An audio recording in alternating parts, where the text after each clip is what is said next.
Welcome to DPC Pediatrician. We're Dr. Phil Boucher and Dr. Marina Capella, two DPC pediatricians who are on a mission to share our love of direct primary care with you.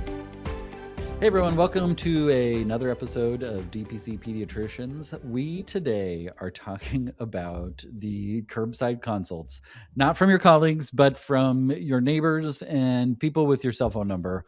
It's a common issue in pediatrics in general because most people that are pediatricians have friends with children, and it comes up often, and it can be a source of frustration and soreness for pediatricians. And I think we've all at times felt a little bit used by friends and family that just kind of want our advice rather than like the check-in or the how are you. It's like, hey, my kid has this thing, and it's easier for me to just take advantage of the fact that I have your cell phone number than to do the work of like contacting my own pediatrician or going through the proper channels and those sorts of things. And it comes up frequently, like in the Facebook groups from time to time on how do you approach this or what do you do?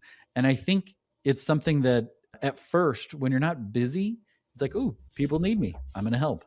And then when you start to get busier, it's like, I don't really want to give out free advice. And all my patients are happily paying for my advice. And you, good friend, just want me to tell you if your kid needs stitches or what to do about their stuffy nose or if we're seeing this or that or the other thing around so that you can avoid the hassle of contacting your own doctor. So I guess, Dr. Marina, how do you handle these requests, or what are your takes on the, hey, do you mind if I just ask you a question over text message or in the parking lot at church or Target or wherever it might be?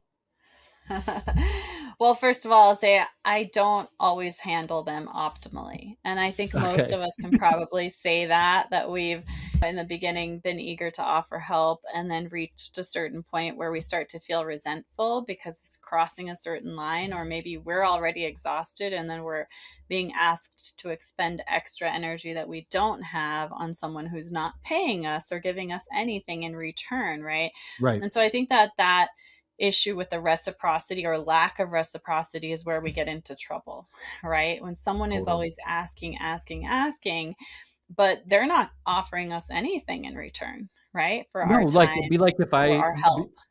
If I had a friend that was an accountant and I texted him and I was like, what should I put on line 27 of my 1040? He'd be like, you should talk to your accountant. Like, I can't give you advice on your accounting. But it's like, what's this rash? Yeah.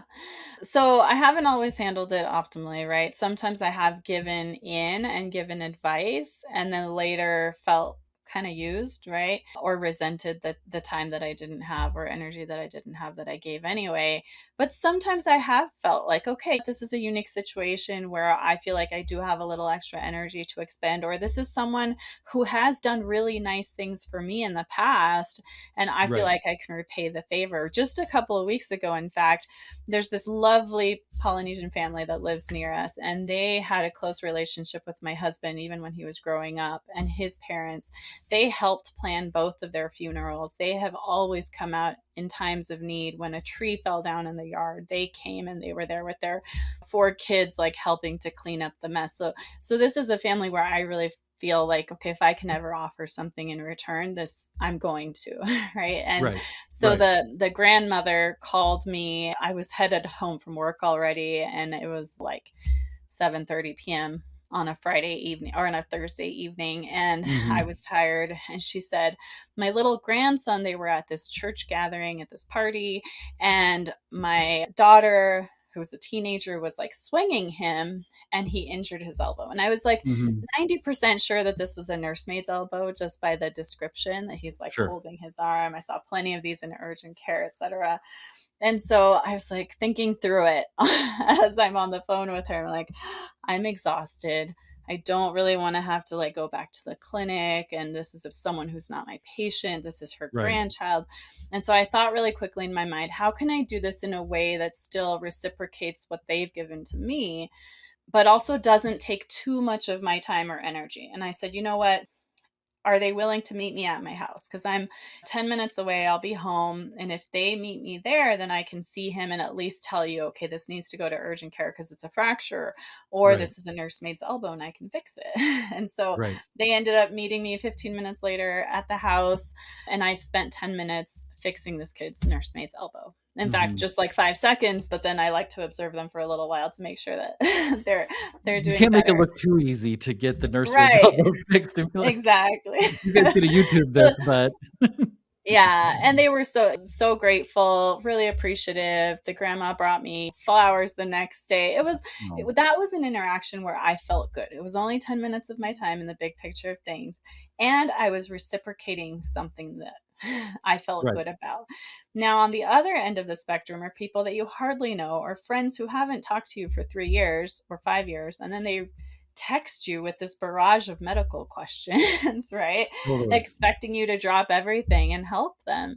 And that's where I feel like I've gotten better over time at drawing the line and saying, you know what, I'm sorry. We can hide behind our medical malpractice. Like we Sure. can say something like, I can get in trouble with my malpractice carrier if I give medical advice to people who are not under my care. So you can find something like that to say that helps give you an easy out if you need to. Right. How about you, Phil? Do you have easy outs for those sorts of situations?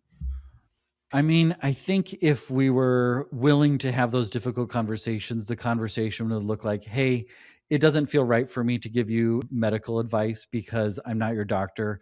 And I would like to maintain our friendship and not have Yeah. any resentment build and any chance that something could go wrong. But I think most Yeah. people feel uncomfortable enough about Uh-huh. confronting somebody, especially over, it's usually over text message, let's be honest, where they have texted you. They haven't talked to you in 5 years and out of the blue, they're text messaging you wanting to know about a rash or a fever or something along those lines. And so I think the easy out for me is number one is just to ignore it. And that's mostly what I do is just be very slow to respond if Mhm. I respond ever or at all. But it does leave a little bit of lingering resentment of, hey, like I haven't heard from you in 5 years. You text me out of the blue to find out about your kid's fever. There's no how are you? How is your family? It just feels very transactional with me Mhm. getting nothing out of it except putting my medical license and peace of mind and quiet Yeah. evening on the line to help you and your child through a difficult moment that you do have the channels. They're just not as readily accessible. And so I will ignore them or I'll say medical malpractice. I just can't, my malpractice will not allow me to like take care of patients that aren't under my care or I'm not their Mhm. pediatrician. But I would certainly reach out to your pediatrician about Yeah. that. Yeah, that seems legit. You should reach out to somebody is the Mhm. nice way to do that. I think those would be my main approaches when those sorts of moments come up. But I think in general, it really depends on how much of an inconvenience it is to me if I'm going to respond or reply. Just Mhm. yesterday, a friend who isn't a patient, but that we go to church with, had sent me a picture of her kid's lip, and it was just split open on the inside. And I was already like Yeah. 97% sure just from seeing, I mean, we do a lot of text messaging. I was Uh-huh. 97% sure that this didn't need anything. And I was at the office and I had to wait to go pick my kids up. Like I wasn't doing anything other than just seeing a couple patients. And I knew that Mhm. they could just swing by. And I offered that to them because it wasn't a big deal for me. If it had been 2 hours later, I would not have offered to see them because I would have been at home with my family and Yeah. I probably wouldn't have seen it to respond. And then I would have Mhm. texted them the next day, "Oh, sorry, totally missed this. I hope everything worked out okay," or something along those lines. I Mhm. think if it's going to be an inconvenience to me or it's going to put my family out or something that we had planned, then I'm very reluctant to ever like break that boundary. But if it's not too inconvenient and I can really help and it's not going to be too big of an ask, then sometimes I will allow that boundary to be breached.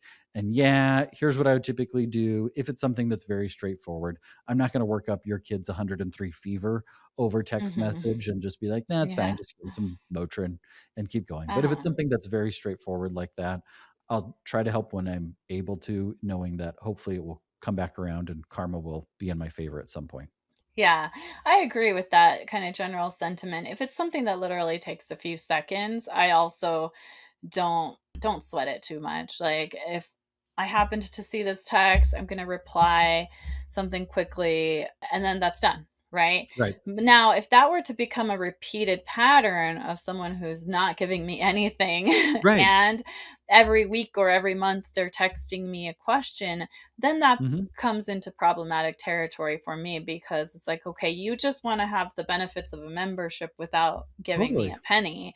And that's when I would probably say, hey, I've been okay giving you advice a couple of times, but I feel like if you have this many questions, here's the option to join as a member. Like, I can't keep. And I think a lot of us are too afraid to be honest. Yeah. Totally. I have a lot of conflicted feelings about that, because I know sometimes, like in the physician Facebook groups, like people will say, oh, I just ghosted that patient, or I just didn't respond, or I just. Are there times when that is appropriate? Yes. But I would say honesty is also a really good policy, and making it short, making it sweet, making it to the point, making it professional and kind. There are ways to do that. I think sometimes it really comes down to our own discomfort and the Oh, for sure. story we tell ourselves about what that means if we Hmm. set a boundary or we insist on respecting a boundary, right? But I Right. think the more that we do that, the more we practice doing that, the healthier it is for us long term, because by the 10th, 20th, 50th time we do it, then it's nothing. Right. Whereas the first couple of times are always a little more painful to Well, kind and of it set breeds a and lot of remind people about that boundary.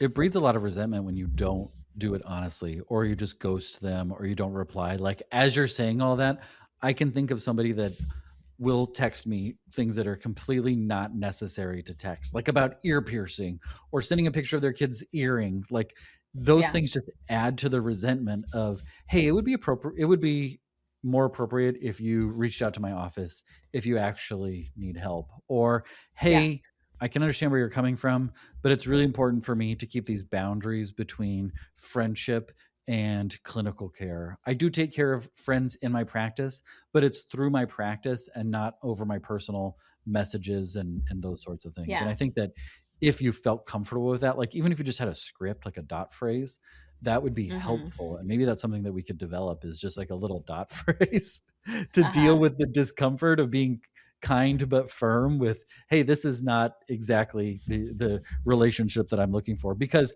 there is no one else that you like. I would feel so uncomfortable. My office manager's husband is a mechanic, and I know that I could text him about my car making a funny noise, but I would feel so Uh-huh. uncomfortable about doing that, that it's Yeah. just shocking to me how people will just text because they assume that you're a helper and you Yeah. just help out of the goodness of your heart, which you Mm-hmm. do, but that they can just take advantage of that over and over again. So I think that leads to a Oh, lot of resentment absolutely. when you don't just say, hey, yeah, I think you should see your doctor. Yeah. Oh, exactly. Yeah, that resentment, it does build, man. It might just feel like a tiny bit of resentment at a time, but that stuff builds up over time.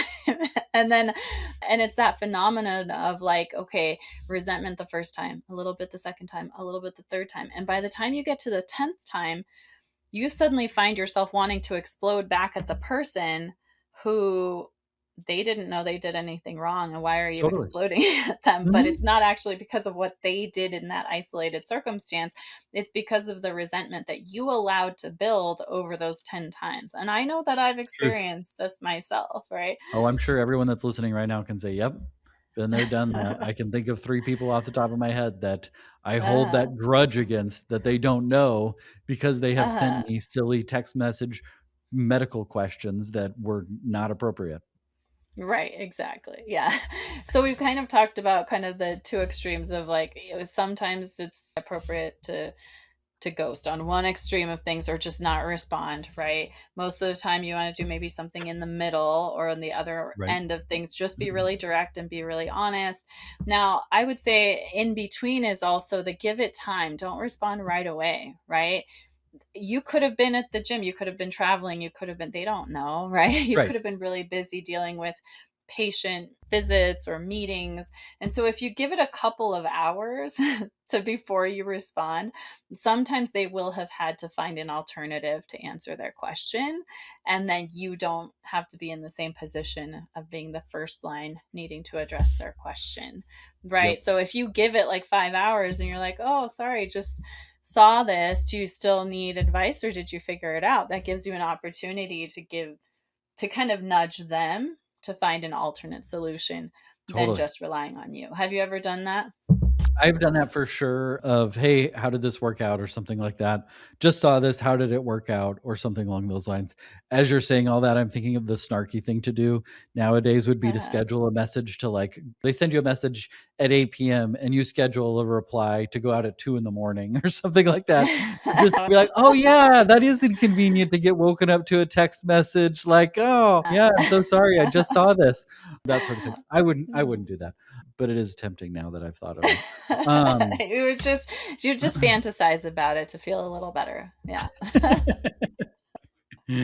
yeah, I think it is, but it is something that, like, from a longevity of practice standpoint, you do have to put those boundaries in place, and it is really important to value your own privacy and peace of mind that comes from being able to put those things up and not having to feel like you have to constantly be on, because you in DPC probably already do feel like you have to be on a lot of the time. And so you should be on for your patients to the extent that you've set those boundaries around, but you shouldn't just be on and available for anybody that needs it. And people shouldn't have that expectation. It's Mhm. not up to you to change their expectations, but you can still have those boundaries. I will add another little note here in this conversation. Obviously, both men and women can experience this. I think for many women, there are added levels to it, right? Because as women, there are just different social expectations of we're supposed to always be helpful, we're supposed to always go the extra mile for others, we're supposed to always be nice, right? Right. And so, as women, when we try to set those honest and frank boundaries, it can be received a little differently. Not to say that it can Totally. never happen for men, but I would say, on average, it can be a little harder for women to be direct and honest in their replies about that boundary being overstepped because of the way that we've been culturally conditioned.